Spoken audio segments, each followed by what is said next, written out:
नमस्कार दोस्तों, एनएएस lecture series में आप सबका बहुत स्वागत है। दोस्तों, इस वीडियो में हर्विट्स पॉलिनोमियल क्या होती है, उसकी क्या कंडीशंस हैं, क्या उसकी प्रॉपर्टीज़ हैं, विद हेल्प ऑफ एग्जांपल पूरा इन डिटेल में डिस्कस करूंगा। सबसे पहले आपको मान लीजिए कोई ट्रांसफ़र फंक्शन दे रखा है। उस ट्रांसफ़र फंक्शन में जो डिनोमिनेटर की पॉलिनोमियल है उसे हर हाल में हर्विट्स पॉलिनोमियल बनना पड़ता है। अगर डिनोमिनेटर की पॉलिनोमियल हर्विट्स पॉलिनोमियल नहीं है तो आप कहेंगे कि आपका जो ट्रांसफ़र फंक्शन गिवन है वो जिस नेटवर्क का ट्रांसफ़र फंक्शन है वो नेटवर्क आपका स्टेबल नेटवर्क नहीं है। अगर कोई डिनोमिनेटर पॉलिनोमियल हर्विट्स पॉलिनोमियल है तो आप कहेंगे 100% आपका जो नेटवर्क है वो स्टेबल नेटवर्क है। तो कुल मिला के किसी भी नेटवर्क की स्टेबिलिटी को टेस्ट करने के लिए हम हर्विट्स पॉलिनोमियल की कंडीशंस को फॉलो करते हैं मैथमेटिकली। तो ये होता क्या है, हर्विट्स पॉलिनोमियल इन दो प्रॉपर्टीज़ को हर हाल में सेटिस्फाई करता है। पहली क्या है, मान लीजिए पी ऑफ एस कोई एक पॉलिनोमियल इक्वेशन है, ठीक है। उसमें एस की रियल वैल्यू पुट करोगे तो पी ऑफ एस ओवरऑल जो इक्वेशन की वैल्यू मिलेगी वो 100% रियल होनी चाहिए। दूसरी बात, जो आपकी पॉलिनोमियल है उस पॉलिनोमियल के जब आप रूट्स निकालेंगे, ठीक है, तो वो हर हाल में या तो जीरो होंगे या आपके नेगेटिव होंगे, यानी उस पॉलिनोमियल के रूट्स आपके इमेजिनरी या पॉजिटिव रियल नंबर नहीं होंगे, ठीक है। अब यहाँ पे हम हर्विट्स पॉलिनोमियल की कुछ प्रॉपर्टीज़ को फॉलो करेंगे।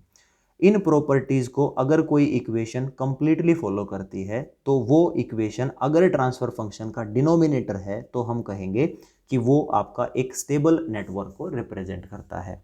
पहली इक्वेशन, मान लीजिए पी ऑफ एस कोई एक पॉलिनोमियल इक्वेशन है, ए एन एस की power N plus A N minus one S की पावर एन माइनस वन। ये एक पॉलिनोमियल है जिसकी डिग्री एन है और वो डिसेंडिंग ऑर्डर्स में कोफिशिएंट्स के साथ इन जनरल रिप्रेजेंट की गई है, जहां कांस्टेंट वैल्यू ए नॉट है, ठीक है। पहली कंडीशन ये है कि अगर कोई पॉलिनोमियल है उस पॉलिनोमियल के सारे कोफिशिएंट पॉजिटिव होने चाहिए, राइट। और अगर कोई भी मिसिंग टर्म्स नहीं होनी चाहिए। अगर कोफिशिएंट सारे पॉजिटिव हैं लेकिन हम देखें कि इवन पावर्स मिसिंग हैं या ओड पावर्स मिसिंग हैं तो ऐसा पॉसिबल है, वो हो सकती है मिसिंग। इसको मैं विद हेल्प ऑफ एग्जांपल और ज़्यादा एक्सप्लोर करूंगा ताकि आपको कंप्लीट समझ आ सके। मान लीजिए एक पॉलिनोमियल इक्वेशन है एस की पावर 5 प्लस 4 एस की पावर 4 प्लस 5 एस की पावर 3 प्लस 6 एस की पावर 2 प्लस 5 एस प्लस 9 या प्लस 8। ये मान लीजिए एस की पावर 4, एस की पावर 5, एस की पावर 4, एस की पावर 3, एस की पावर 2, एस की पावर 1, एस की पावर 0, यानी नो मिसिंग टर्म्स। तो ये कंडीशन होनी चाहिए। दूसरी बात, सारे कोफिशिएंट पॉजिटिव हैं, ये भी कंडीशन फुलफिल है। लेकिन हो सकता है इन पॉलिनोमियल्स में सिर्फ इवन या ओड पावर मिसिंग हो, वो भी आपकी हर्विट्स पॉलिनोमियल हो सकती है। तो ऐसा भी लिखा जा सकता है एस की पावर 5 इंटू 5 इंटू एस की पावर 3 इंटू 5 इंटू एस। तो ये आपका यहाँ पे क्या दिखेगा कि जो इवन पावर है एस की वो आपकी मिसिंग है। हो सकता है ओड पावर भी मिसिंग हो या ओनली इवन पावर्स ही अवेलेबल हों। तो ये आपका फर्स्ट प्रॉपर्टी है जो हर हाल में हर्विट्स पॉलिनोमियल को फॉलो करना है। दूसरा, हर्विट्स पॉलिनोमियल है तो डेफिनेटली वहां पे इवन पावर भी अवेलेबल है और ओड पावर भी अवेलेबल है। Let us say m of s even power है और एन ऑफ एस उसकी ओड पावर्स हैं। जब आप इन इवन और ओड पावर्स को अलग अलग लिख लेते हैं तो इनके रूट्स हर हाल में इमेजिनरी एक्सिस पे लाई करेंगे, ये आपको ध्यान रखना है। तो मान लीजिए यही जो प्रॉब्लम है इसका एम ऑफ एस क्या है, इवन पावर्स। तो इवन ये कंप्लीट पॉलिनोमियल है मान लीजिए, तो जो आपका एम ऑफ एस होगा लिखो आप 4 एस की पावर 4 प्लस 6 एस की पावर 2 इंटू 8। ये तो आपका इवन पावर हो गया और n ऑफ s किसको रिप्रेजेंट करता है, ओड पार्ट्स ऑफ पोलिनोमियल। तो इस पोलिनोमियल के ओड पार्ट्स अलग कर लीजिए, s की पावर 5 प्लस 5 इंटू एस की पावर 3 इंटू 5 इंटू एस। तो ये कहना चाहता है कि एक पोलिनोमियल इवन और ओड पार्ट्स में तोड़ के अलग लिख लोगे तो उन अलग अलग पोलिनोमियल्स के जो रूट्स होंगे, ठीक है, वो रूट्स आपके हमेशा क्या होगा, इमेजिनरी एक्सिस पे ही लाई करेंगे, राइट। कंप्लीट पोलिनोमियल के रूट्स हमेशा नेगेटिव या जीरो होंगे, नेगेटिव रियल नंबर या जीरो। लेकिन अगर उसके इवन या ओड पार्ट्स को तोड़ के अलग अलग रूट्स निकालते हो उनके, तो वो हर हाल में इमेजिनरी एक्सिस पे लाई करेंगे। ये इन पॉइंट्स का आपको ध्यान रखना है। नेक्स्ट है आपका कॉन्टिन्यूड। जब फ्रैक्शन आप निकालोगे तो वो कॉन्टिन्यूड फ्रैक्शन के जितने भी कोशेंट हैं वो पॉजिटिव वैल्यू होने चाहिए। ये आपके सामने ही मैं यहाँ एग्जांपल्स को सोल्व करूंगा ताकि आपको समझ आ सके। तो कॉन्टिन्यूड फ्रैक्शन निकलता कैसा है, देख लीजिए। ये कोई पोलिनोमियल है, हमें टेस्ट करना है कि ये हर्विट्स है या नहीं है। तो इसके लिए बच्चों क्या करेंगे, m ऑफ s यानी इवन पावर्स को अलग लिख लो, s की पावर 4 प्लस 5s की पावर 2 और यहाँ से प्लस 4। ये आपका इस पोलिनोमियल का इवन पावर्स है।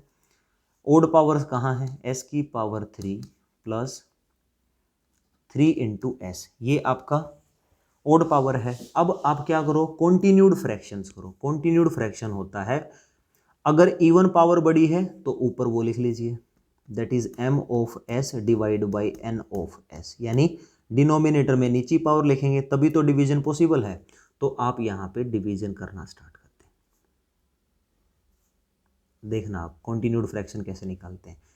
तो यहाँ किस से डिवाइड करना है, इससे। तो ये क्या है आपका s की पावर 3 प्लस 3 इंटू एस, और डिवाइड किसको करना है, m ऑफ s को। तो ये आप अंदर लिखते हैं, s की पावर 4 प्लस 5s की पावर 2 प्लस 4। तो कितने पे जाएगा, s पे चला गया, क्योंकि s की क्यूब है, s पे जाएगा, s4 हो जाएगा। पहला जो टर्म है उसको कैंसिल करना होता है डिविजन्स में। और फिर ये क्या होगा, that is 3 into S square. अब आप क्या करोगे, सब्ट्रैक्ट करोगे, 4s square minus 3s square, ये कितना बनेगा 2s स्क्वेयर, और ये 4 आपका नीचे उतर जाएगा। अब ये आपका क्या हो गया, डिवाइजर हो गया। और ये जो था इसको आप यहाँ लिख दीजिए, that is s cube plus 3s। अब किस पे जाएगा, 1s अपॉन 2 पे चला जाएगा, है ना। 2 से 2 cancel, s square into S that is s cube, बिल्कुल ठीक है, तो s क्यूब। और ये यहाँ क्या होगा, 4 into S by 2 that is 2s। तो यहाँ से बच्चों हमारे पास क्या बचा, सिर्फ s बचा है। और ये टर्म अब यहाँ लिख देंगे तो कितना होगा, 2s स्क्वेयर प्लस 4। अब कितने पे जाएगा, 2s पे, तो 2s पे चला गया, 2s स्क्वेयर। नीचे क्या बना, ये कैंसिल हो गया और ये 4 उतार लो यहाँ पे। और अब आपका जो 4 है, अब ये s यहाँ ले लो, ये किस पे जाएगा, s डिवाइड बाई 4 पे, तो s से s कैंसिल। अब देखो कॉन्टिन्यूड फ्रैक्शन बोलते हैं ये जो कोसेंट वैल्यूज आते हैं इनको। तो ये जो कोसेंट वैल्यूज आएंगे ये सारी वैल्यू पॉजिटिव होनी चाहिए। s पॉजिटिव है, s बाई 2 अगेन पॉजिटिव है, 2 इंटू एस भी आपका पॉजिटिव है, s अपॉन 4 भी आपका क्या है, पॉजिटिव है। तो अगर ये सारे कोसेंट पॉजिटिव हैं तो फिर वो आपका जो पोलिनोमियल है वो हर्विट्स पोलिनोमियल होगा, ठीक है। अब आते हैं प्रॉपर्टी नंबर 4 पे। प्रॉपर्टी नंबर 4 ये कहती है कि अगर दो पोलिनोमियल्स हर्विट्स पोलिनोमियल हैं तो उनका प्रोडक्ट भी हर हाल में हर्विट्स पोलिनोमियल ही रहेगा। अब बात करते हैं लास्ट प्रॉपर्टी की, property number 5। If p of s is only odd और इवन देन, हाँ ये बड़ा इंटरेस्टिंग है। मान लीजिए कोई भी एक पोलिनोमियल है, वो पोलिनोमियल ऐसा है कि s क्यूब प्लस 5s ऐसा है बस। तो इस केस में कैसे कॉन्टिन्यूड फ्रैक्शन करें भाई, क्योंकि अगर पूरी कंप्लीट पोलिनोमियल थी जिसमें कोई भी मिसिंग टर्म्स नहीं थे तो हम इवन पार्ट्स को अलग लिखते थे, ओड पार्ट्स को अलग लिखते थे और उसका कॉन्टिन्यूड फ्रैक्शन करके उसके कोसेंट वैल्यूज चेक करते थे। अगर वो पॉजिटिव थे तो हर्विट्स पोलिनोमियल है, अदरवाइज नहीं है।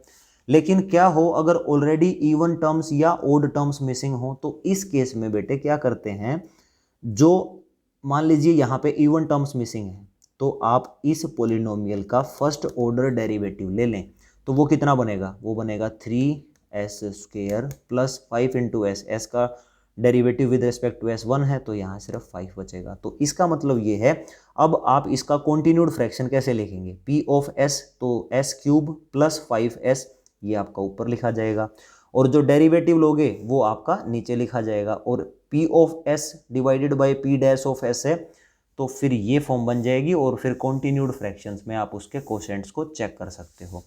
तो ये है आपका हर्विट्स पोलिनोमियल का इन डिटेल एक्सप्लेनेशन।